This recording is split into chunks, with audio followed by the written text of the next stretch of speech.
ఈ వీడియోలో మనం భగవద్గీత అధ్యాయము 1 శ్లోకము 6ను పరిశీలిద్దాం. కురుక్షేత్రంలో దుర్యోధనుడు తన గురువు ద్రోణునితో పాండవ సైన్యంలోని యోధుల గురించి చెప్పడం కొనసాగిస్తున్నాడు. అతని మాటల్లో ఆందోళన స్పష్టంగా కనిపిస్తుంది. మొదటగా ఈ పవిత్ర శ్లోకాన్ని భక్తితో విందాం. యుధామన్యుశ్చ విక్రాంతౌ ఉత్తమౌజాశ్చ వీర్యవాన్ సౌభద్రో ద్రౌపదేయాశ్చ సర్వ ఏవ మహారథాః.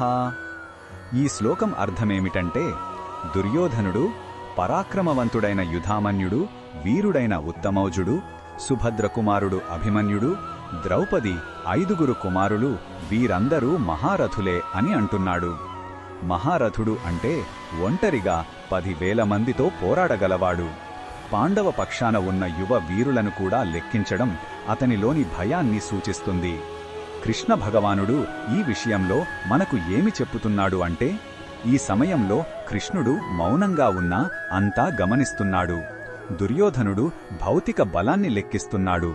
కాని పాండవుల నిజమైన బలం ధర్మం మరియు భగవంతుని అండా అని కృష్ణునికి తెలుసు.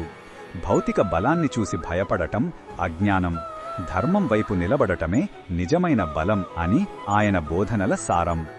ఈ బోధనను మన దైనందిన జీవితంలో ఎలా ఉపయోగించుకోవచ్చు అంటే, మనం ఒక సవాలును ఎదుర్కొన్నప్పుడు సమస్య తీవ్రతను చూసి భయపడతాం, దుర్యోధనుడిలా ఆందోళన చెందుతాం. కాని మన నిజమైన బలం మన నైపుణ్యాలలోనే కాదు, మన ధర్మంలో, ఆత్మవిశ్వాసంలో, భగవంతునిపై నమ్మకంలో ఉంది. కాబట్టి సవాళ్లకు భయపడకుండా ధర్మ మార్గంలో మన కర్తవ్యాన్ని నిర్వర్తించాలి. మరిన్ని భగవద్గీత శ్లోకాల అర్థాన్ని తెలుసుకోవాలంటే మా తదుపరి వీడియోలను తప్పకుండా చూడండి.